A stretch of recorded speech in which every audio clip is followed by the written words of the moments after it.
2024년도 이제 닷새밖에 안 남았습니다. 오휴. 여러분은 올 한 해 어떻게 보내셨어요? 돌아보면 어떤 생각, 어떤 감정이 드십니까? 참 뭔가 바쁘게 달려온 것 같기는 한데 내가 좀 아쉬운 게 너무 많았다라는 생각이 들기도 하고요. 또 때로는 그 때문에 우울감을 느끼시는 분들도 계시거든요. 차분히 올 한 해 마음 정리를 같이 한번 해보실까요? 연세대 이현주 연구교수와 함께합니다. 안녕하세요, 교수님. 네, 안녕하세요. 혹시 사람들이 연말이나 네. 추울 때 막 상담을 더 많이 하게 되고 이런 것도 있나요? 일단은 꼭 그런 거는 아닌데 아무래도 12월쯤 되면은 상담 주제가 약간 회한, 후회 그리고 한 해에 대한 이야기들 이런 얘기들을 많이 하는 경우들이 있는 것 같아요. 한 해를 이렇게 전체 되돌아보면서 하는 이야기들. 아하, 올 한 해에 대해서. 네. 근데 회한이 더 많은. 네, 아무래도. 그러니까 우리가 왜 긴 어떤 대하 드라마 같은 거 있잖아요. 예.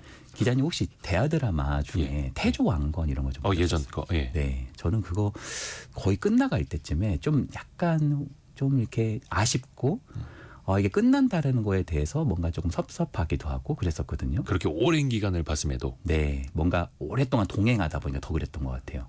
맞아요. 예전에 그래서 그 드라마 시리즈 하나 끝나면 이제 무슨 재미로 사나 맞아요. 이런 생각도 많이 하셨죠. 네, 그게 미니 시리즈건 대하 드라마건. 네. 그러니까 특히 한 해가 끝날 때는 특히 좀 더 많이 밀려오는 감정이 후회감인 것 같습니다. 내가 그때 그 선택을 하지 말 걸. 내가 그때 참 이런 부분을 그때 좀 더 도전해 볼 걸. 그런 어떤 감정들, 좀 미해결된 감정들이 많이 남는 시점이 요즘 시기가 아닌가 생각합니다. 사실 그거는 이 시기 즈음에 어쩔 수 없는 감정인 거죠. 네. 혹시 제가 2024년도에 이렇게 잘 됐습니다, 이렇게 잘했습니다라고 상담받으러 오는 사람은 거의 없죠. 그거보다는 올해는 좀 후회가 되고 내년에는 조금 더 잘해보고 싶다 이런 얘기가 많죠. 아무래도 네. 잘 되는 사람들은 상담을 많이 안 받을 겁니다. 뭔가 또 후회가 남으니까 심리 상담도 필요한 걸 텐데. 네. 근데 그 후회하는 게 회한이 드는 게 꼭 나쁜 것만은 아니에요. 사실 후회는 자연스러운 감정이고요. 좀 어떻게 보면 건강한 감정이라고 얘기할 수 있어요. 그래요. 그래서 저는 후회를 다시 말하면 반성 또는 학습 이렇게 생각합니다.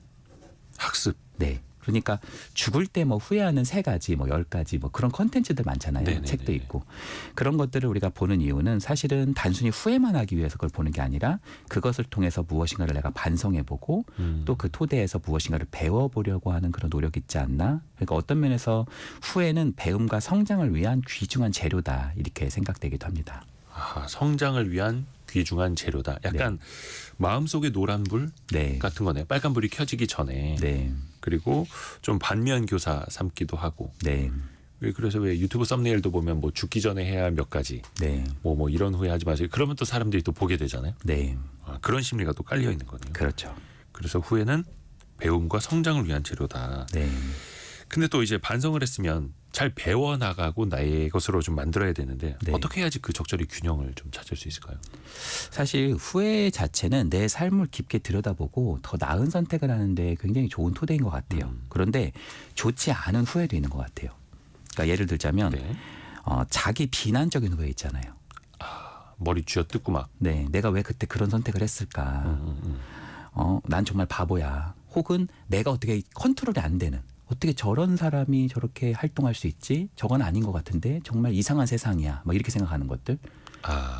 왜 전 세계적인 어떤 현상을 보면서 어떻게 저런 끔찍한 전쟁이 일어날 수 있지? 저거는 정말 이상한 세계인데 이런 것들을 계속 생각하는 것은 별로 좋지 않다. 자기 비난적이거나 아니면 세상을 비난하는. 그게 한두 번이 아니라 계속 떠올리게 된다면. 그렇죠.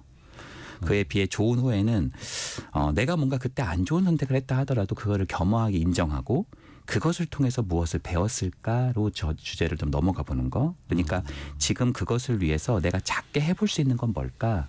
어떤 면에서는 지금 현재를 내가 인식하고 수용하는 동시에 거기에서 한 발자국 나아가는 그런 토대를 쌓아 나가는 것. 그것이 어떤 면에서는 좋은 후회의 덕목이 아닌가 그렇게 생각합니다. 그러니까 이 후회라는 게 더 나은 선택을 위한 학습인데 네. 너무 비난적으로 자신을 몰아가선 또 안 되는 거고 네. 본인이 또 상처받는 거고요. 근데 이게 후회라는 게 나 스스로 하는 것도 있겠습니다만 누구를 통해서 투영이 되는 것들도 있습니다. 오랜만에 만난 사람. 네. 근데 이쯤에 이제 송년회에 나가서 오랜만에 본 친구 보면서 비교가 되는 거죠. 네. 내가 그때 말이야 저 친구처럼 저기 집을 샀었으면 네. 점점점 이러기도 네. 하고 어쩔 수 없지 않습니까? 인간의 감정이 또. 그렇죠. 또 그런 친구들이 자랑하고 있으면 속이 뒤집어지죠. 그때 그쵸. 내가 그때 왜 그 선택을 했을까 어. 막 그런 것도 들지만 그 친구가 너무 미워지기도 하고 그럴 수도 있고요. 또 그런 모임 갔다 오면 좀 싱숭생숭하기도 하고요. 네. 사실 그런 허한 마음을 달래려고 계속 모임을 좀 잡는 경우가 있어요. 여기서 이제 채워지지 않으니까 다른 모임 잡고 또 다른 마음 잡고. 근데 네네네. 그렇다고 해서 외로움이라든지 내 비교의식이 줄지는 않거든요. 그래서 오히려 저는요, 자신이 혼자 있는 시간을 좀 늘리는 외로움이라고 하는 시간을 고독으로 활용하는 것이 좀 좋은 방법이지 않을까 그렇게 생각합니다. 외로움을 고독으로 활용한다고요? 네. 어떤 의미예요? 사실 외로움과 고독의 공통점은 둘 다 혼자 있는 거거든요. 네네. 근데 이제 이걸 간단히 말하면 외로움은 원치 않는 혼자 있는 거예요. 원치 않는데 혼자 있는 거. 네네네. 그리고 고독은 의도적으로 선택한 혼자 있는 어떤 자세라고 얘기할 수 있겠네요. 이거는 내가 선택한 거예요. 네. 고독이라는 게. 그렇죠. 그러니까 고독은 자발적으로 혼자 있는 것을 선택하고 그 순간을 즐기는 능력. 어쩌면 나만의 시간과 공간 속에서 오로지 나에 집중할 수 있는 시간, 어쩌면 내 성장에 집중할 수 있는 그런 좋은 어떤 자원이다 이렇게 말씀드릴 수도 있겠죠. 그리고 누군가가 아닌 나에게 집중하는 만큼 사실 기자님 내가 성장한다는 것도 엄청난 기쁨이고 행복이거든요. 그렇죠. 그러니까 내가 한 발자국씩 나아가는 토대, 나에게 집중하는 토대, 나를 돌보는 시간, 이런 시간이 길어지면 길어질수록 또 많아지면 많아질수록 비교하는 감정들을 많이 준다 이렇게 말씀드릴 수도 있겠네요. 남과 비교할 시간에 나에게 집중하라. 네. 그렇죠. 좋습니다. 근데 이 고독도 의도적으로 내가 가져갈 수 있다라는 거고, 예전에 영화나 코미디에서 보면 트렌치코트 딱 입고 낙엽 밟으면서 나는 고독해. 네. 그런 시간을 향유하는 것도 괜찮은 거예요? 그렇죠. 뛰어난 외에 우리 그런 위인들을 보다 보면 예. 굉장히 어떤 산책하는 시간, 자신만의 혼자 있는 시간들을 굉장히 많이 가지고 있었던 분들이 많아요. 아하. 그러니까 혼자만의 시간, 고독의 시간은 결코 나쁜 것만은 아니고 자신을 성장할 수 있고 자신의 내면을 풍성하게 만들 수 있는 지렛대가 되는 것 같기도 합니다. 그것도 괜찮습니까? 예를 들어서 방구석에서 안 나오고 혼자 있으면서 나는 고독해는 좀 건강치는 않은 걸 테고. 사실 뭐 제가 가장 좋아하는 고독의 한 리추얼은 산책인 것 같아요. 나가서. 네, 나가서 자연을 보고 그 안에서 내가 조금씩 반성도 해보고 또 무엇을 배울 수 있을까라 뭐 고민도 해보고 또 그 안에서 나를 좀 깊고 너르게 한번 살펴보는 그런 습관들 그런 것을 형성하는 것이 저는 산책이 아주 대표적이라고 생각하고요. 우리가 알고 있는 유명한 그런 뭐 미술가라든지 소설가라든지 발명가라든지 과학자 분들 중에서는 그런 산책이 몸에 익힌 분들이 되게 많습니다. 김진희님, 최경민님 외로움을 즐기며 삽니다. 혼자 있는 것 좋아합니다. 이렇게 말씀해 주셨는데 이게 약간 좀 자존감이 높은 네. 그런 것일 수도 있겠네요. 네, 그렇죠. 근데 또 연말이니까 사람들 만나 신나게 이제 떠들다가 집으로 돌아갈 때 약간 네. 이제 허한 마음이 들잖아요. 그렇죠. 그럴 때는 어떻게 하는 게 좋습니까? 내 안에 뭔가 구멍이 뚫렸다고 우리가 생각해 보면 좀 공허함이 사실 밀려 들어올 수 있잖아요. 그렇죠. 이 공허함을 사실 우리가 메우려면 구멍을 좀 메우려고 하는 토대가 있을 수 있잖아요. 예. 그러면 내가 어떤 면에서는 결핍이 있다라는 걸 먼저 직관할 수 있는 지혜가 있어야 되겠죠. 내 결핍이 무엇인가를 명확하게 보고 그 자체가 채워지지 않았던 어린 시절의 어떤 상처라든지 내가 가지고 있는 실패들이 있을 수 있겠죠. 그 부분을 애도하는 것도 되게 중요한 것 같아요. 내가 예를 들어서 부모님께 너무 많이 사랑을 받지 못했다. 내가 뭔가 친구들로부터 좀 소외감을 많이 겪었다. 그런 게 있을 수 있을 것 같아요. 네네네. 근데 그 애도의 감정도 중요하지만 그 다음에서 우리가 해볼 수 있는 것은 그럼에도 불구하고 지금 내가 그 결핍감을 조금 채우려면 어떤 사람이 좀 필요할까? 어떤 활동이 좀 필요할까? 어떤 장소가 나한테 좀 도움이 될까? 이런 부분을 고민해 보는 것, 그것을 조금 실천해 보는 것도 도움이 되지 않을까? 그렇게 생각합니다. 우선은 나에게 있는 결핍부터 파악을 하고 네. 그걸 인정하고 애도한다라는 게 나 자신을 좀 토닥거린다라는 그렇죠. 의미로. 네. 그리고 그걸 어떻게 해결해야 할지 방법을 또 찾아나가는 거고. 네.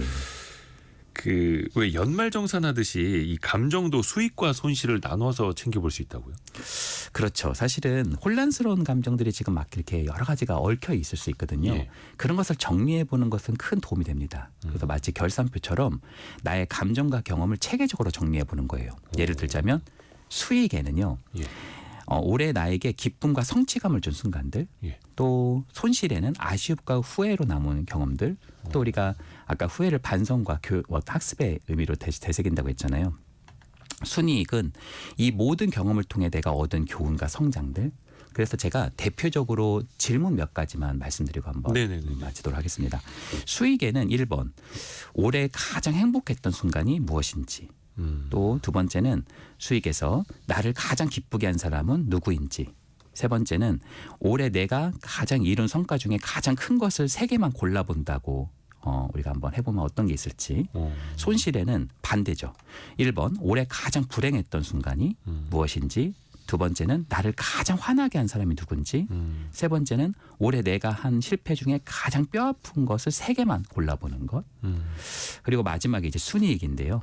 이 후회를 성장의 발판으로 감을 수 있는 토대할 수 있는 것들인데, 1번은 이 모든 순간을 통해 내가 배운 것은 무엇인지, 두 번째는 내년에 내가 가장 이루고 싶은 3가지가 무엇인지, 세 번째는 나는 내년에 어떤 모습을 꿈꾸고 있는지. 아하. 네.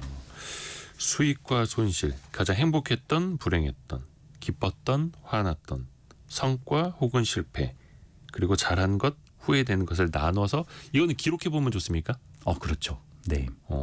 종이로 그냥 네. 잠깐 생각하는 것보다 네.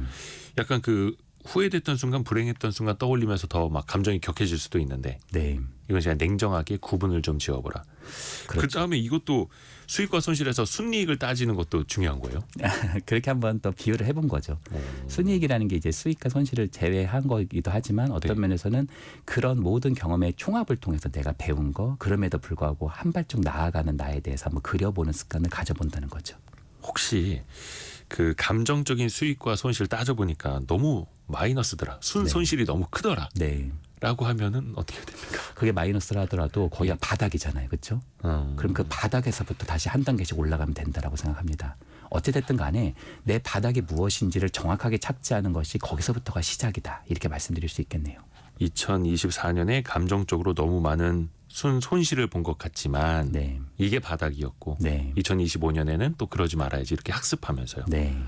그래서 맨 처음에 말씀해 주셨던 후회는 꼭 나쁜 것만이 아니다. 네. 또 학습 또 성장을 위한 재료가 되기도 한다. 네.